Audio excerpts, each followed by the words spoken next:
Hi, it's Heather Andrews. I am a pollinator gardener here in central Pennsylvania, and my pollinator way station is called Caterpillar Haven. I want to talk to you today about the things you can do in your own backyard to help the upcoming fall migration.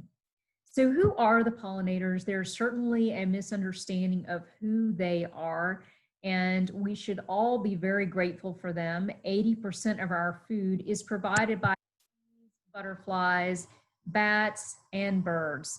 And they are responsible for 1 out of every 3 bites of food that you take. So the little things that run the world can only help all of us. And so we should try to help all of them. Certainly, one of my favorite topics is the upcoming fall migration of the monarch butterfly. I do, as many other people do in the United States and Canada, tag butterflies. I have already received my butterfly tags this year from monarchwatch.org, and it's time to tag. Between now and the beginning of September, in my area, based on the latitude, is when the peak migration of butterflies will occur. And I want to try to attract as many butterflies as possible to the garden. So I'm going to share with you some of my favorite fall perennial pollinator plants that you could consider for your garden so that you can help fuel the migration too. So let's talk about one of my favorites, and that is certainly milkweed. You see here on the left, milkweed. And it is one of several different types of milkweed and I have in my garden, but I can tell you it is definitely a favorite.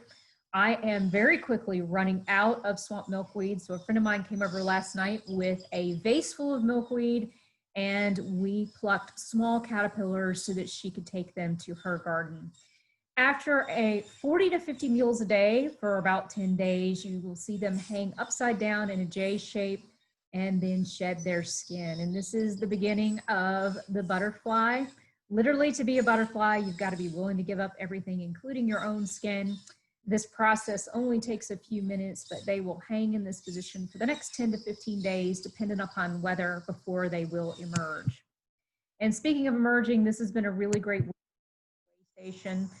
This was a monarch that emerged last weekend, but we've already had 5 emerge in the last 2 days. So definitely I'm starting to see a lot more activity in the way station in terms of new butterflies appearing.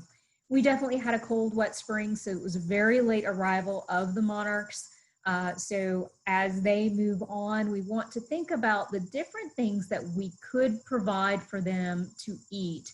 And these are certainly some of the things that you might think about. Now, most monarchs will not eclose or put their chrysalises near the milkweed, and that's good.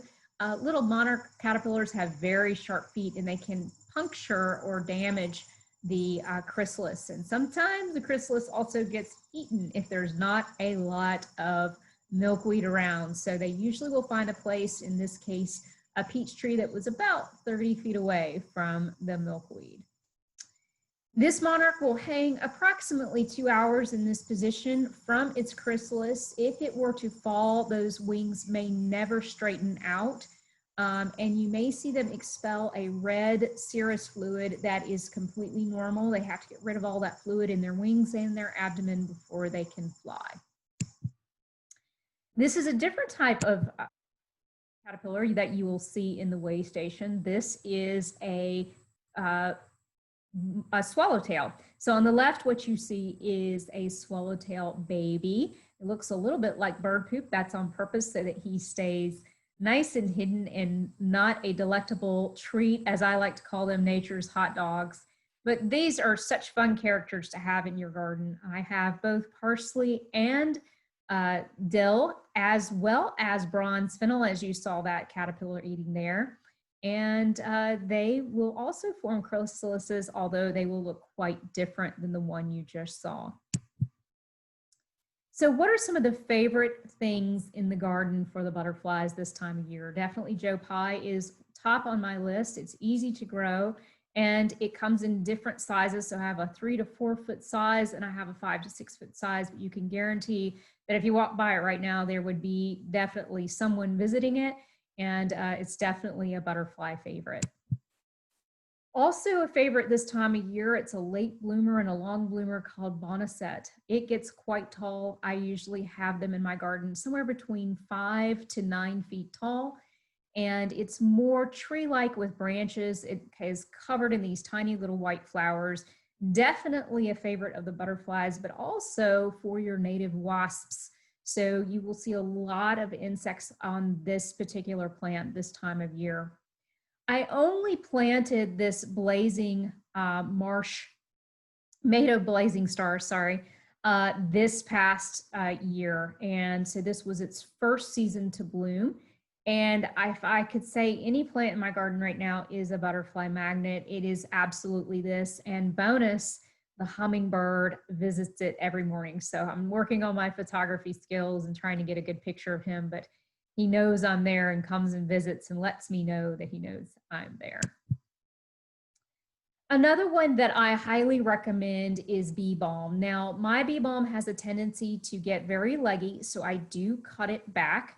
And so you might consider doing this if yours gets leggy and tends to flip over too. I did do that, and so the ones I did cut are blooming late, which is again great for this late migration. And you can see here a very nice swallowtail having a little sip of nectar out of those plants. This is also a favorite of another star that I love, and that is the hummingbird moth or the clearwing moth. I don't know if you've ever seen one, but it is just amazing to watch, and they are like magnets to this bee balm. This also comes in a beautiful red color called, I think, Jacob Klein, but it is amazing. Both of these are native to my area, but I highly recommend them. Just be aware that they may need staking if you don't cut them back. Another really great multi-purpose, long blooming flower you should consider for your garden is this coneflower. This is a green-headed coneflower. You can see that the butterflies nectaring here. My hummingbird comes to visit, but it's really important too for the birds. These seeds provide well-needed fuel for the upcoming migration, and birds can lose half of their body weight overnight. So it's extremely important to consider making seed heads available even after the flowers are spent. So don't cut your seed heads. It's really important for the migrants. Speaking of migrations, did you know that the monarch has the longest migration of any insect on Earth? Now you can see them here on an annual that is not native to the area, but is absolutely a monarch magnet. Also too, the hummingbird loves this one. It's called Mexican sunflower. I understand there's more than one different type, so you want to pay attention to the type here. This is a color called torch, and that is a tagged butterfly from last year. There were so many butterflies last year that migrated down to Mexico that they showed up on the weather map as a storm. And you too can help fuel this storm by providing things like Mexican sunflower in your garden. Where do you get the tags? Monarchwatch.org is where I order my tags from. This helps scientists understand where they originated from and where they have gone. And citizen scientists that see these little stickers with the number can take a little picture and forward that information to Monarch Watch, and that also tells them where they are going. Not all butterflies make it to the overwintering grounds in Mexico. Some do on the West Coast, stay in the forest actually near central California. And you definitely want to, if you see a tagged butterfly, report it so that scientists can understand where they are going. On the right, you can see the different monarch way stations here in North America. Almost 30,000 last year, and hopefully many more this year. Pandemic showed us that gardening became one of the most popular hobbies in the United States, and that has continued into this fall. Many people are telling me they cannot get milkweed. If you also resemble that, you can send me a message and I'd be happy to send you some milkweed out of my own garden. So how much room do you need? Why should you be a lazy gardener, and what plants should you consider? So you don't need a lot of room, that is for sure. A lot of people plant just the hell strip between the sidewalk and the road. And here are some plants that you want to consider depending on what you're trying to feed. Nectar sources like asters and goldenrod become very important this year because they provide a lot of carbohydrates as well as overwintering habitat for birds and butterflies. So definitely want you to consider some of those in your garden.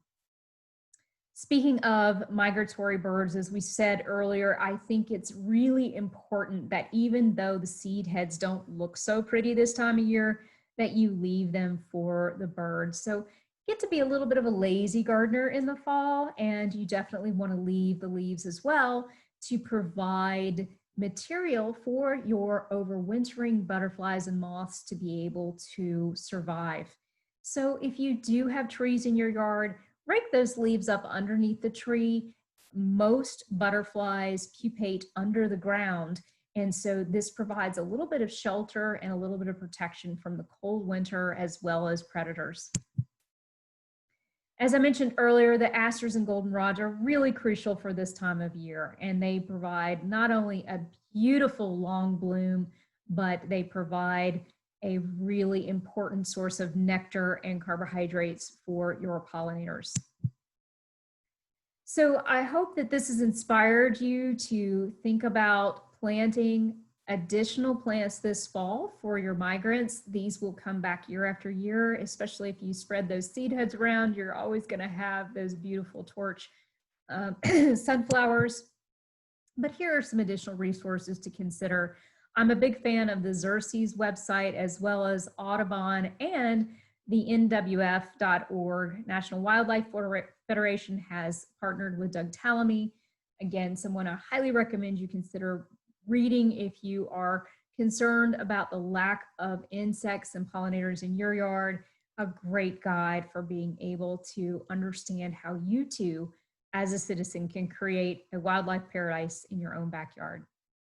If you want more information, you're welcome to follow me on Facebook. I also have a website and a YouTube channel, and I do post videos like this so that other people can learn and be interested in preserving the next generation. Thanks so much.